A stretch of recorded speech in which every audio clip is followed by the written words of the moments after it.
Assalamualaikum warahmatullahi wabarakatuh. Bismillahirrahmanirrahim. Alhamdulillahi rabbil alamin. Wa bihi nasta'inu ala umuri dunya waddin. Wassalatu wassalamu ala ashrafil anbiya'i wal mursalin وإمام المتقين وقائد الغر المحجلين سيدنا ومولانا محمد الأمين وعلى آله وصحبه أجمعين. سبحانك لا علم لنا إلا ما علمتنا إنك أنت العليم الحكيم ولا حول ولا قوة إلا بالله العلي العظيم. رب اشرح لي صدري ويسر لي أمري واحلل عقدة من لساني يفقه قولي. رب يسر ولا تعسر رب تمم بخير. أما بعد.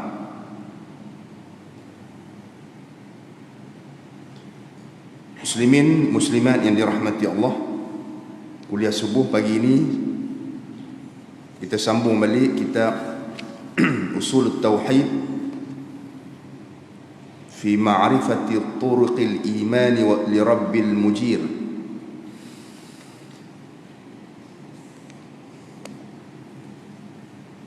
Karangan Tuan Husin Kedah ya. InsyaAllah pagi ini kita sambung Muqaddimah Fadilatil Ilmi wa Ta'limihi wa Ta'allumihi, muka surat 5, bahagian yang terakhir daripada muqaddimah ini.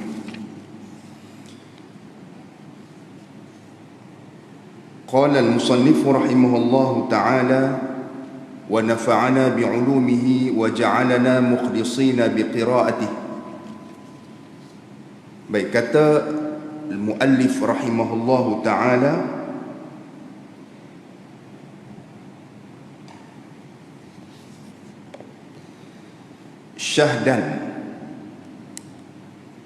Syahdan bukan syahdar, ada nun itu, nun. Syahdan ni maknanya peringatan. Ini suatu peringatan. Bermula menuntut ilmu, iaitu diwajibkan akan dia atas tiap-tiap mukallaf.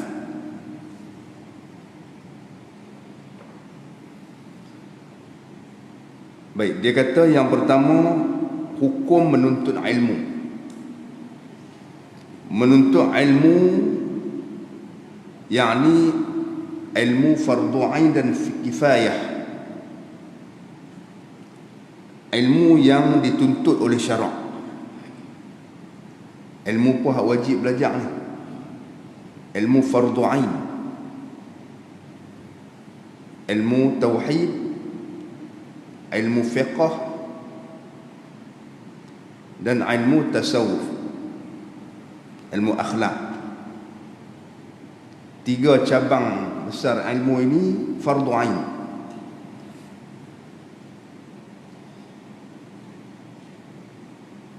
Kerana ilmu tauhid nak mengesahkan iman kita, i'tiqad. Ilmu fiqh nak mengesahkan ibadat kita dan lain-lain. Ilmu tasawuf nak mengesahkan ganjaran ibadat kita.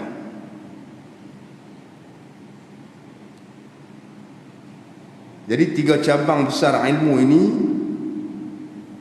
wajib setiap individu. Wakil tak boleh. Ya, wakil tak boleh.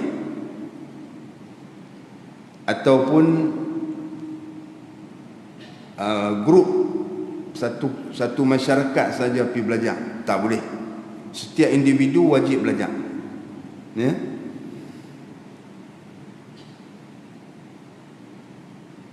Yang wajib belajar ini di atas setiap mukallaf. Mukallaf maknanya bila dia cukup dua syarat.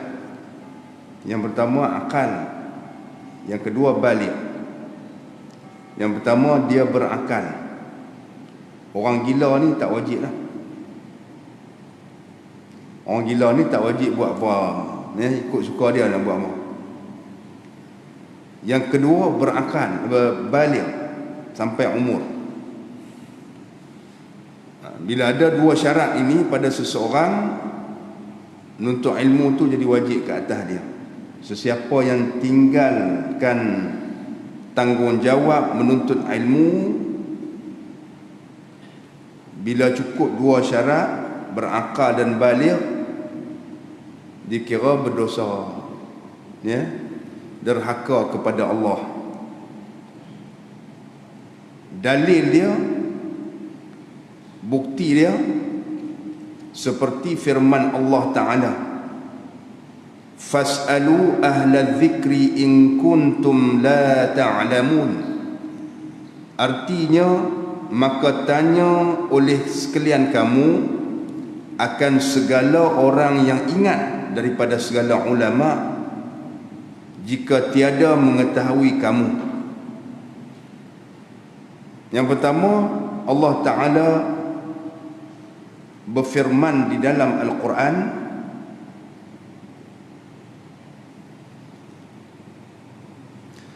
fas'alu ahla dzikri, tanyalah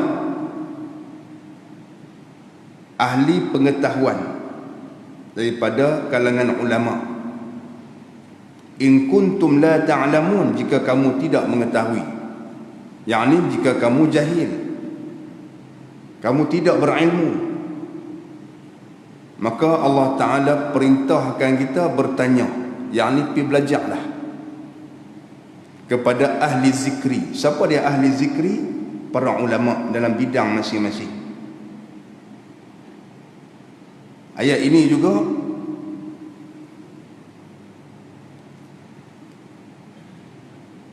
menjadi dalil kepada kita semua bahwasanya menuntut ilmu itu wajib di atas setiap orang yang jahil, setiap orang yang tidak ada pengetahuan. Kalau dia alim tak payah mengaji, ya?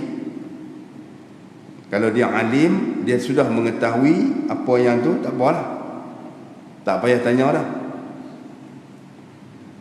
Ayat ini juga sebagai dalil seseorang itu apabila tidak mengetahui hukum-hukum syariat,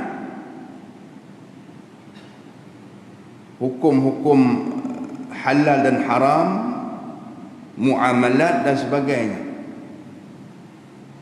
tidak mengetahui segala perkara ibadah, maka wajib dia muqallid, dia taklid, dia mengikut para ulama yang mujtahid. Ayat ni, kalau kita mampu untuk menggali keluar hukum-hukum syariat daripada sumber Al-Quran dan hadis, maka wajib kita kena berusaha untuk keluarkan hukum tu. Kalau kita tak mampu, wajib kita kena tanya kepada ulama yang mengeluarkan hukum daripada Al-Quran dan hadis.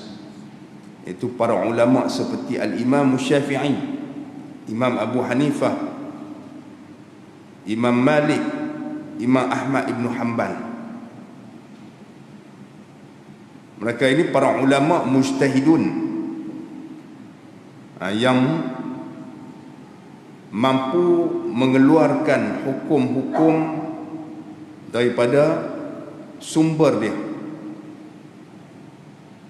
Maka mereka inilah ahlu zikri, para ulama yang ada pengetahuan dalam bidang dia.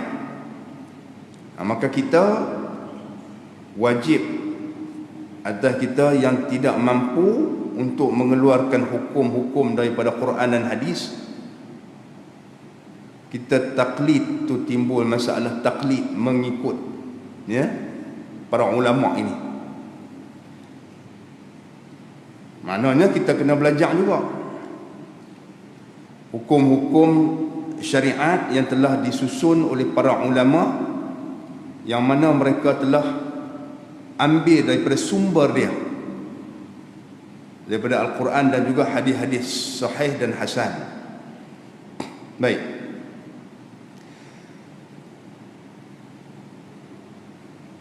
Dan sabda Nabi SAW yang kedua, wajib atas kita semua menuntut ilmu syariat ni, ilmu fardu ain dan juga fardu kifayah. Dan sabda Nabi SAW, talabul ilmi fariidatun ala kulli muslimin. Artinya bermula menuntut ilmu iaitu fardu atas tiap-tiap orang Islam. Dalam hadis pula Nabi sebut apa? Menuntut ilmu, yakni ilmu syarak, ilmu syariat, ya, yang disebutkan tadi. Ilmu syarak, ilmu yang Allah Ta'ala turunkan sebagai syariat, ya? Ilmu berkenaan dengan syariat kita, ilmu mentauhidkan Allah, mengesahkan Allah, ilmu halal dan haram, sah dan batal ibadah,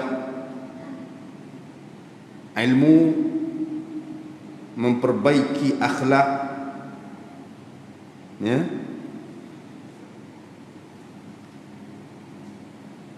dan memperbaiki hati daripada sifat-sifat mazmumah. Ini ilmu yang wajib dipelajari.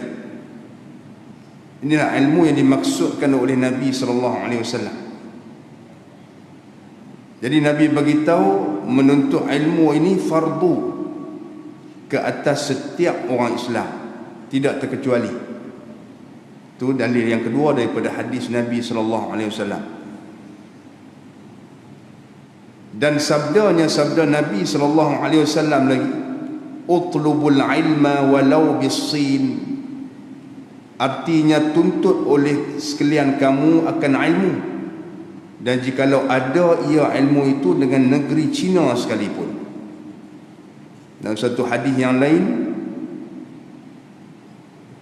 Nabi bagi tahu kepada kita, belajarlah, tuntutlah ilmu itu di mana saja,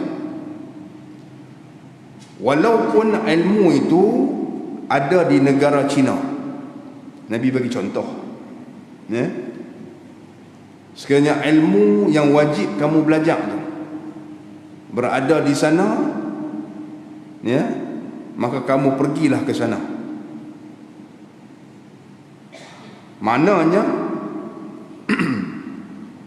ilmu ini sekiranya tidak berada di tempat kita,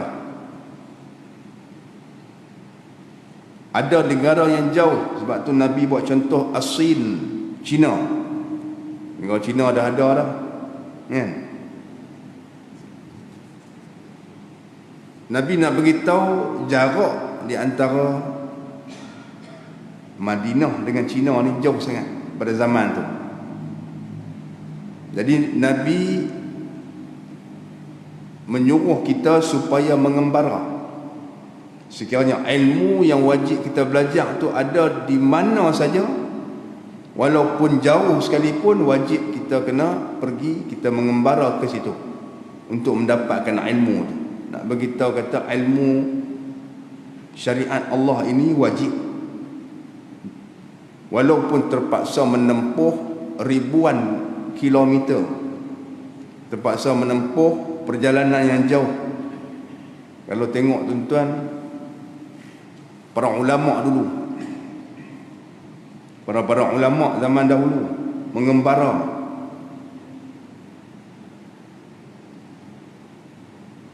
Mengembara daripada satu negeri ke satu negeri Ada kadang-kadang seorang saja.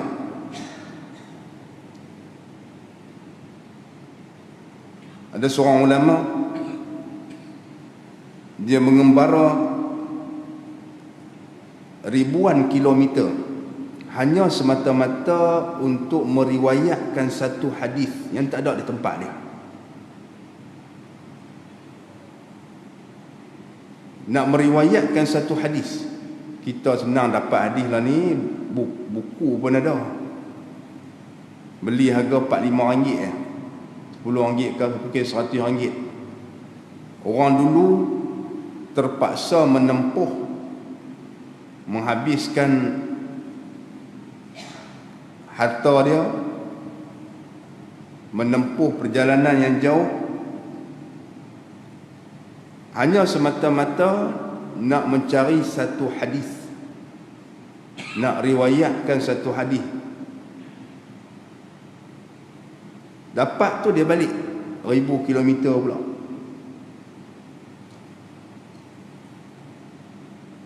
Untuk dikumpulkan. Tu orang dulu tuan-tuan. Kegigihan dia apa? Sanggup mengorbankan tenaga dan harta benda. Apa guna dia pergi cari hadis satu saja? Dia buang duit dia. Kalau orang lain tak apalah, dia pergi buang duit, esok dia dapat imbal balik. Dia pergi belajar di sana ke, di sini ke, kursus ke, jauh. Dia balik, nanti dia kerja boleh duit balik. Ini tak ada boleh apa. Ya? Dia jual apa nama harta benda dia untuk perbelanjaan perjalanan. Orang dulu. Kerana apa? Nak menuntut keredaan Allah. Bukan nak menuntut kesenangan dunia dah. Untuk hadis itu sampai kepada kita. Kegigihan ulama-ulama dulu. Kan? Dikumpulkan hadis-hadis yang duduk di merata untuk kita di generasi ataupun umat yang kemudian dia.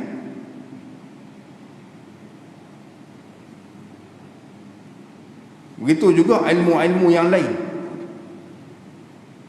Ilmu fiqahnya, ya. Para ulama yang Imam Bukhari daripada Bukhara, dia mengembara jauh. Mengembara jauh sampai Baghdad, jauh bukan dekat. Imam Muslim. Begitu juga nama-nama imam-imam hadis yang lain. Imam Syafi'i mengembara daripada Gaza, mengembara dari Mekah ke Madinah, kemudian ke Baghdad, jauh daripada Baghdad pula ke Mesir. Baghdad ke Mesir jauh lagi, ribuan kilometer. Hanya semata-mata walaupun dia sudah alim, dia pergi nak belajar lagi pada guru-guru dia. Dia alim dah. Itu kegigihan para ulama dulu. Sebab tu Nabi kata, di mana saja ada ilmu, walaupun jauh, mengembaralah. Sebab tu Nabi ibaratkan dengan As-Sin, negeri Cina. Kerana negeri Cina itulah pada ketika itu negeri yang paling jauh sekali. Mesej yang Nabi nak sampaikan kepada kita, ilmu ni sangat mulia. Di mana saja ada ilmu, maka pergilah ke situ, walaupun terpaksa mengorbankan harta benda, wang ringgit dan tenaga untuk memperoleh ilmu yang wajib dipelajari. Baik. Dan sabda Nabi SAW, al-ilmu khazainu wa mafatihuha as-su'alu fas'alu fa innahu yu'jaru fa innahu yu'jaru fihi arba'atun as-sa'ilu wal 'alimu wal mustami'u wal muhibbu lahum. Baik, artinya bermula ilmu iaitu beberapa gedung. Nabi kata ilmu ni gedung, ilmu ni khazain, gedung. Wa mafatihuha as-su'al, ilmu tu diibaratkan seperti sesuatu yang diletakkan di dalam gudang, ya, dalam gedung, ya, tempat menyimpan barang. Gedung ni tempat disimpan barang, ya, maknanya barang yang ada nilai dia. Wa mafatihuha, kata Nabi, anak kunci untuk masuk dalam gedung tu. Ilmu ni dia gedung, di dalam dia ada ilmu. Macam mana kita nak dapatkan ilmu tu? Dia punya anak kuncinya pertanyaan, bersoal jawab, bertanya. Anak kuncinya hanya bertanya aja. Maksudnya apa? Maksudnya ilmu ini Nabi nak beritahu kepada kita, ilmu ni kalau kita nak boleh, kita kena belajar. Salah satu cara untuk belajar, ya, salah satu cara teknik belajarnya bertanya, menyoal.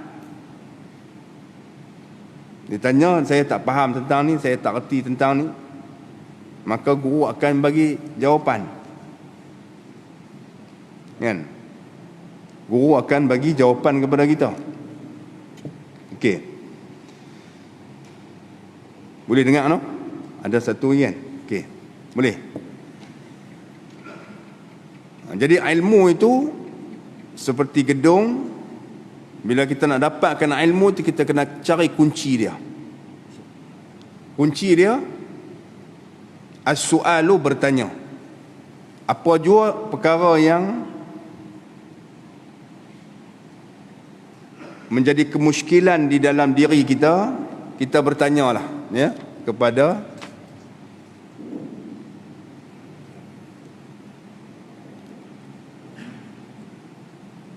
kita bertanya kepada orang-orang yang berilmu, ya.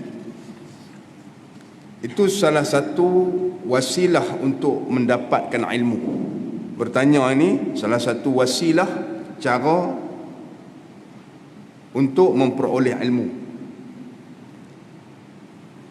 Baik, fas'alu, maka bertanyalah. Bertanyalah apa-apa yang kamu tidak ketahui. Fa innahu yu'jaru fihi arba'atun.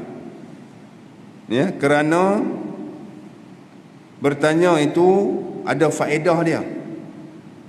Akan diberi pahala disebabkan pertanyaan itu 4 orang. Nabi kata 4 orang akan dapat pahala disebabkan soalan yang ditanya. Yang pertama as-sailu, orang yang bertanya, Allah Ta'ala bagi pahala. Yang kedua al-alimu, orang alim yang disoal ataupun yang ditanya, dapat pahala. Yang ketiga wal mustami'u, orang yang dengar. Dia duduk dalam majlis, dia dengar, kan, dapat pahala. Dia dengar saja, walaupun dia tak faham, oh ni soalan tinggi,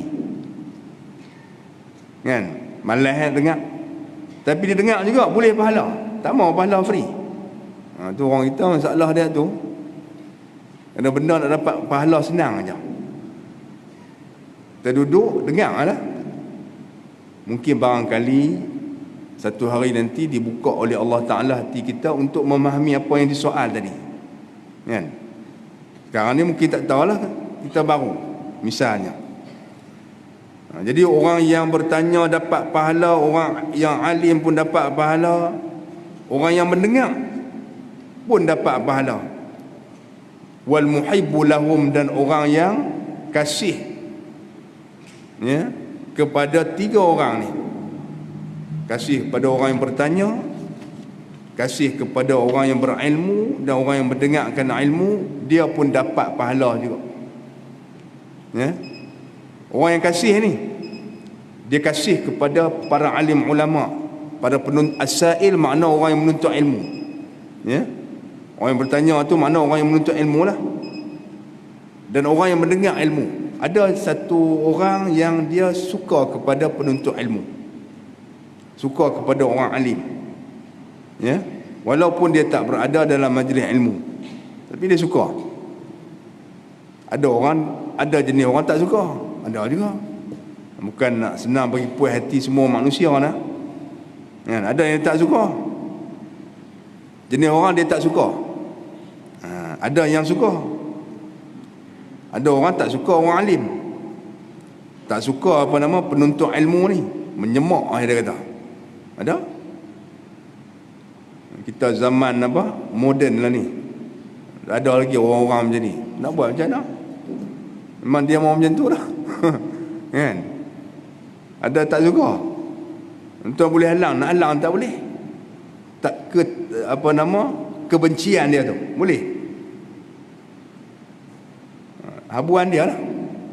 Tetapi kalau orang yang kasih kepada orang alim, kasih kepada orang yang mendengarkan ilmu, kasih kepada orang yang menghadiri majlis ilmu, dia dengar saja, dan orang yang menuntut ilmu, dia belajar, pun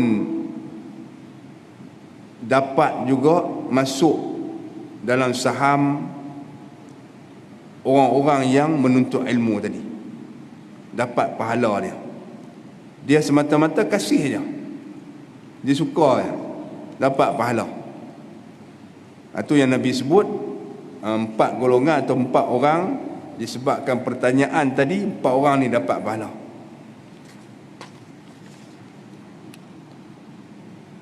Baik, nah.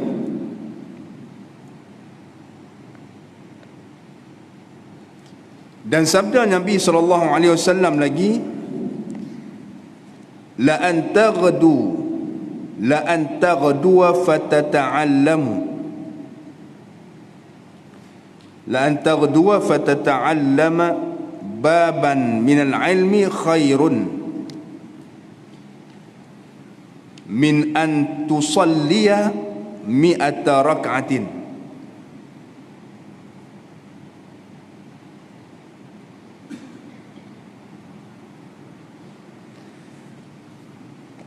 Yang bermaksud artinya sesungguhnya bahawa berpagi-pagi engkau, maka menuntut engkau akan satu bab daripada ilmu, iaitu terlebih baik daripada bahawa engkau sembahyang sunat 100 rakaat.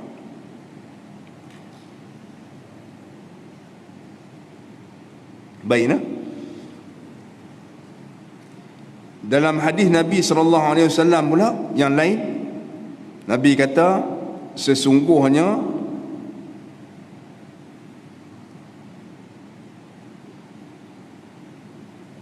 bahawa berpagi-pagi engkau, yakni kamu bangun pada waktu pagi, kamu berada pada waktu pagi, fatata'allamu baban, lalu kamu pergi menuntut ilmu, kamu pergi menuntut satu bab daripada ilmu. Nabi beritahu, la anta qadwa fatata'allama baban minal ilmi. Bila masuk waktu pagi, subuh ni lah misalnya, kamu bangun dan lalu kamu pergi menuntut satu bab sahaja daripada ilmu, Nabi kata itu lebih baik dari seseorang atau dari kamu sembahyang 100 rakaat. Kamu keluar waktu pagi, kamu keluar, kamu pergi cari ilmu, lebih baik daripada sembahyang 100 rakaat di tempat kamu. Nabi nak bagi tahu apa? Kelebihan menuntut ilmu tu. Ya, pahala menuntut ilmu. Tengok tuan-tuan tadi. Bila seorang yang bertanya kepada orang alim, tanya saja 4 orang dapat pahala. Tanya saja 4 orang dapat pahala. Bukan orang yang tanya yang dapat. Orang yang menjawab pun dapat pahala, orang yang dengar pun dapat pahala, orang yang suka, kita panggil apa? Fan club lah. Kalau love, fan club lah. Tahu fan club? Bola ada fan club kan? Fan club apa? Penyokong. Orang yang suka kepada ilmu pun dapat pahala. Fan club dia pun dapat pahala juga. Nampak tak? Besar tak? Kalau seorang saja buat ibadat kita seorang saja, ya, sebagaimana dalam hadis-hadis yang lain kan. Hadis dulu kita dah tengok dah. Kita belajar seorang ilmu tu, seorang yang berilmu tu lebih baik daripada ahli ibadat. Belajar ilmu fiqh itu lebih baik daripada ibadat 60 tahun. Nak bagi tahu apa? Nak bagi tahu kelebihan ilmu berbanding ibadah. Bukan mana nanti tak buat ibadat, tak payah buat ibadat, belajar tak, bukan macam tu. Kelebihan ilmu, kerana ilmu tu wajib. Ibadah ni ibadah yang sunat lah. Selain pada semayang, jangan duk kata lagi ilmu mengaji. Bukan begitu.